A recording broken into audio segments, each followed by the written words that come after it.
Medieval era यानी कि मध्यकालीन युग के समय की बात है। एक रहस्यमय व्यक्ति ने अपने 6 साथियों को कुछ अद्भुत शक्तियां दी, लेकिन जिन लोगों ने उसका साथ नहीं दिया, ऐसे 3 गांव वालों को उसने अपने कार्ड के जादू से वेयरवुल्फ बना दिया, जो हर रात मिलर्स हालो गांव के लोगों का शिकार करने लगे। लेकिन पूरे गांव में किसी को भी नहीं पता था आखिर वो 4 वेयरवुल्फ हैं कौन। तभी क्लारा के मोबाइल की घंटी बज उठती है। असल में आज के समय 2024 में जेरोम अपने परिवार के साथ वेयरवुल्फ का कार्ड गेम खेल रहा था, जो अपने परिवार के साथ छुट्टियों में अपने पिता गिलबर्ट के यहाँ उनके गांव आया हुआ था। असल में गिलबर्ट को अल्जाइमर यानी कि भूलने की बीमारी थी। वो बचपन में जोरेम को वो गेम खिलाया करते थे और आज खाली समय में जोरेम अपनी पत्नी मैरी, जो एक वकील है, बेटी क्लारा, एक इंटरनेट इन्फ्लुएंसर लुइस और बेटे थियो के साथ उसी गेम के नियमों को बताता हुआ कहता है, इस गेम में हम सबके पास पावर्स होंगी, जैसे मेरे पास सियर की, जो किसी के भी मन की बात सुन सकता है। गिलबर्ट वेयरवुल्फ के शिकारी होंगे, तो क्लारा एक अदृश्य लड़की और थियो एक चोर बना है। पर बाकी की पावर्स के बारे में जोरेम को कुछ याद नहीं होता।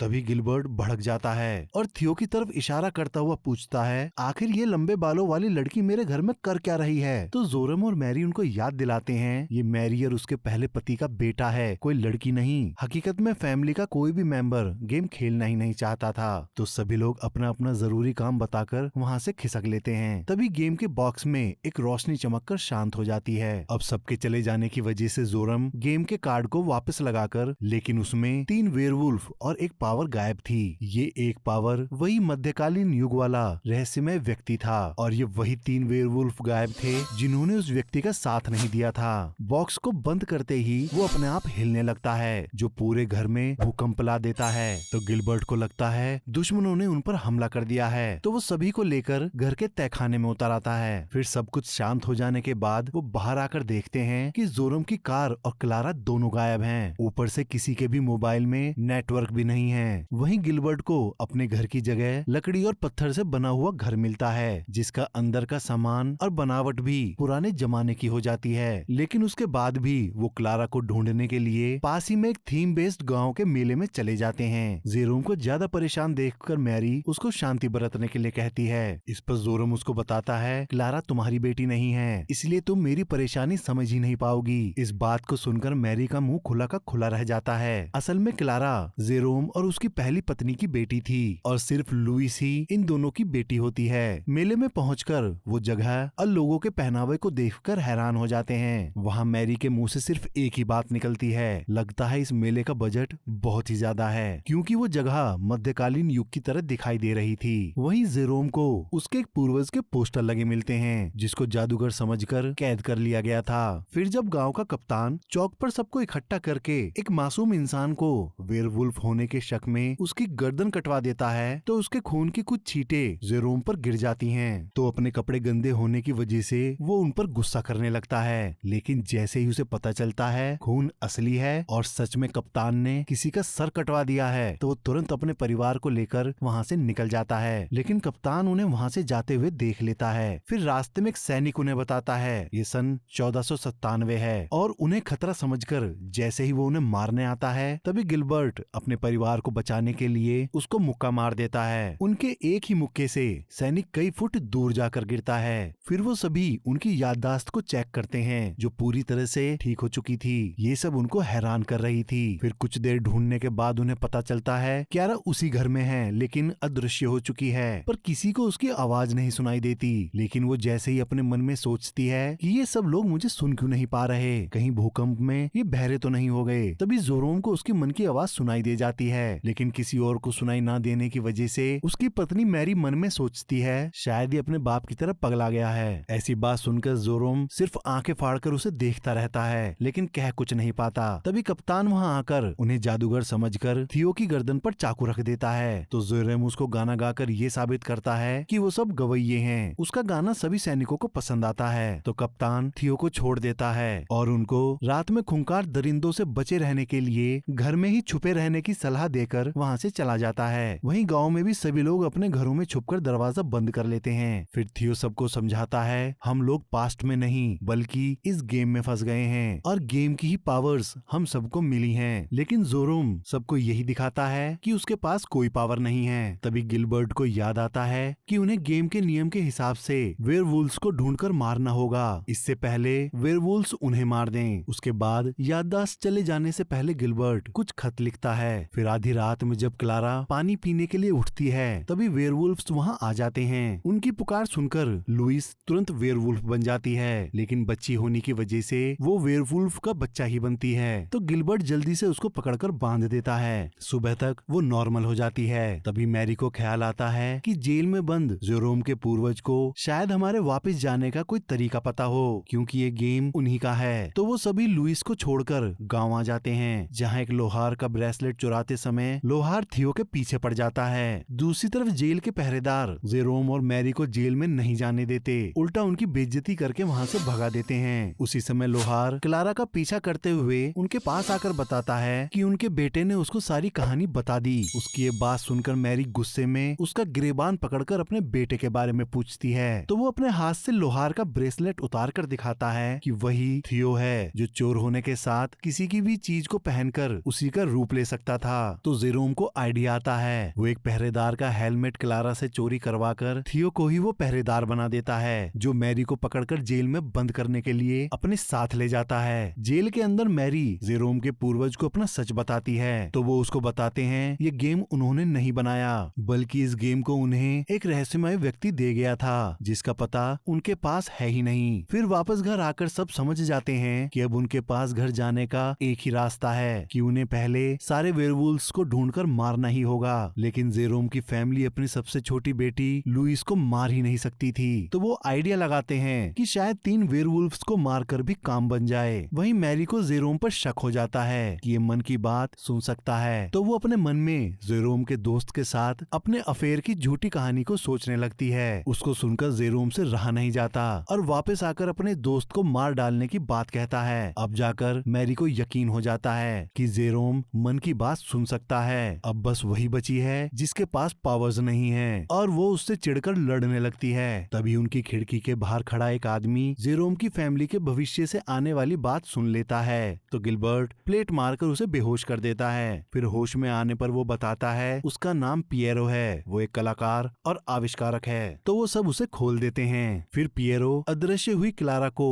खाल देने के लिए उन्हें अपना बनाया एक चिपचिपा लिक्विड दिखाता है, जिसको जब चाहे क्लारा उतार भी सकती थी। तो गिलबर्ट उसको बताता है इस लिक्विड को रबड़ कहते हैं। फिर रबड़ की परत चढ़ाकर पिएरो अपनी रंग से उसका मेकअप करके क्लारा को उसकी शक्ल देकर बालों की विग भी पहना देता है। साथ ही उसके गले पर एक लॉकेट लगाता है, जिसकी वजह से क्लारा की आवाज अब सबको सुनाई देने लगती है। उसके बाद वो सभी वेयरवुल्व्स को ढूंढने वापस गांव में आ जाते हैं। वहीं कप्तान चौक पर पिछले वाले शख्स को निर्दोष बताता हुआ एक लड़की को पकड़ लाता है और उसकी गर्दन कटवा देने का आदेश देता है। पर जल्लाद की कुल्हाड़ी टूट जाने की वजह से जैसे ही कप्तान अपनी तलवार से उसका सिर काटने वाला होता है, तभी सूरज ढल जाने की वजह से वेयरवुल्फ की आवाज आने लगती है, जिसको सुनकर वो लड़की भी वेयरवुल्फ में बदलकर लोगों पर टूट पड़ती है। लेकिन कप्तान उसे तीर मारकर मार देता है और गिलबर्ट को उस लड़की के हाथ से वेयरवुल्फ का कार्ड मिल जाता है। तभी लुइस अपने ईयर प्लग्स निकाल देती है। अब वेयरवुल्फ की आवाज उसके कानों में पड़ते ही वो भी वेयरवुल्फ बनकर वहाँ से भागने लगती है। तो कप्तान से बचाने के लिए गिलबर्ट उसको बोरे में भरकर चुपचाप वहाँ से निकल जाता है। वहीं क्लारा अदृश्य होकर एक वेयरवुल्फ को बियर ट्रैप में फंसा लेती है, लेकिन एक अज्ञात व्यक्ति उसको ट्रैप से आजाद करा देता है और वेयरवुल्फ उसको बिना कुछ कहे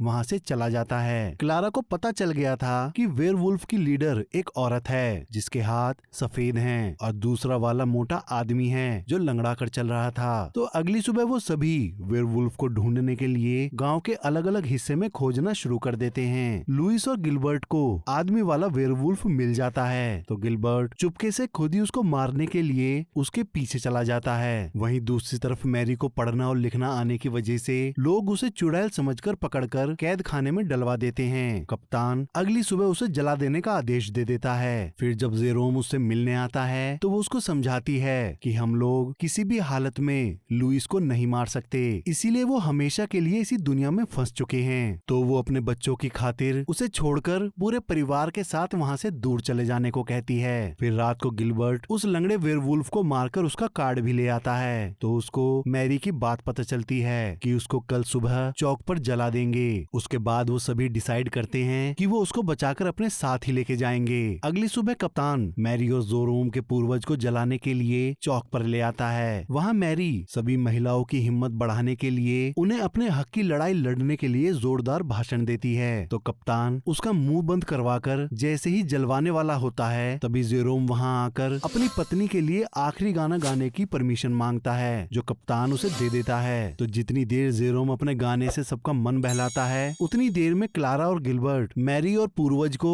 आजाद करवाकर एक बग्गी की मदद से वहाँ से भाग निकलते हैं और जेरोम घोड़ा लेकर उनके पीछे निकल जाता है। भागते हुए जेरोम के पूर्वज को सैनिकों का तीर लग जाता है। फिर मैरी जैसे ही उस तीर को निकालती है तो गिलबर्ट उससे कहता है कि उसे नहीं निकालना था। तो मैरी सॉरी बोलकर तीर वापस उसके सीने में घुसा देती है। इससे उनके पूर्वज को बहुत दर्द होता है। फिर मैदान में पहुंचकर उनको जेरोम भी मिल जाता है, जो अपने पूर्वज के सीने में तीर देखकर उसे निकाल देता है। तो मैरी उससे कहती है तीर को नहीं निकालना था। तो जेरोम भी फिर से तीर उसके सीने में घुसा देता है। इससे उसका पूर्वज चीखते हुए उसे गाली देने लगता है। तो जेरोम घबराता हुआ उसके पास से हट जाता है। फिर पियरो कप्तान से उन्हें बचाने के लिए चर्च में उसी के द्वारा बनाई एक सुरंग में छुपने की सलाह देता है, जिसका लॉक 316 नंबर डालने पर खुलता है। फिर चर्च पहुंचकर रोशनी के लिए जेरोम पियरो के बताए लीवर को जैसे ही उठाता है, उससे वहाँ अपने आप मशाले जल उठती हैं। अब लुइस को वेयरवुल्फ की आवाज सुनाई न दे, इसीलिए थियो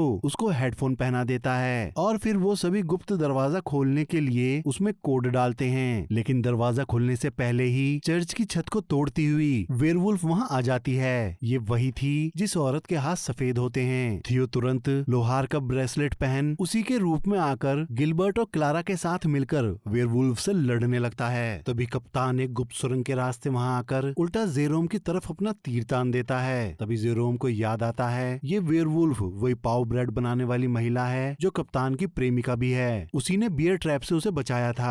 तभी कप्तान तीर चला देता है, जिसको गिलबर्ट हवा में पकड़कर दूर फेंक देता है, जो सीधा जेरोम के पूर्वज के सीने में जाकर लगता है, जिसका तीर निकालकर पियरो ने अभी अभी पट्टी करी थी। वहीं लुइस के हेडफोन की बैटरी खत्म होने की वजह से वो भी वेयरवुल्फ की आवाज सुनकर वेयरवुल्फ बन जाती है। अब इससे पहले वो अपने माँ बाप पर हमला करती, तभी मैरी और जेरोम उसका फेवरेट गाना गाने लगते हैं। तो लुइस को थोड़ा सा सेंस आता है और फिर वो अपने परिवार को बचाने के लिए बड़ी वाली वेयरवुल्फ से ही भिड़ जाती है। लेकिन इस लड़ाई में लुइस मारी जाती है और उसके हाथ में वेयरवुल्फ का कार्ड उभर आता है। अपनी बेटी को मरा देख मैरी इतना ज्यादा दुखी और गुस्सा हो जाती है कि उसी समय उसके अंदर सोई पड़ी जादूगरनी की शक्तियाँ जागृत होकर वेयरवुल्फ की जीवन शक्ति को ही छीन लेती है और फिर वो रोती हुई अपनी बेटी के शरीर में उस जीवन शक्ति को डाल देती है। उससे कुछ ही पलों में लुइस जिंदा हो जाती है। लेकिन सारे वेयरवुल्फ मारे जाने की वजह से गेम पूरा हो जाता है और सभी के हाथ में उनके कार्ड्स उभर आते हैं। अगली सुबह पूरा परिवार वापस अपने समय में जाने की तैयारी करता है। तभी पियरो जेरोम से कहता है तुमने मुझे बहुत प्रेरणा दी है और अपना असली नाम लियोनार्डो पियरो दा विंची बताता है। उसका नाम सुनकर जेरोम के कान खड़े हो जाते हैं। वो तुरंत अपने पूर्वज से कहता है इस आदमी की जितनी भी पेंटिंग्स होंगी सब खरीद लेना।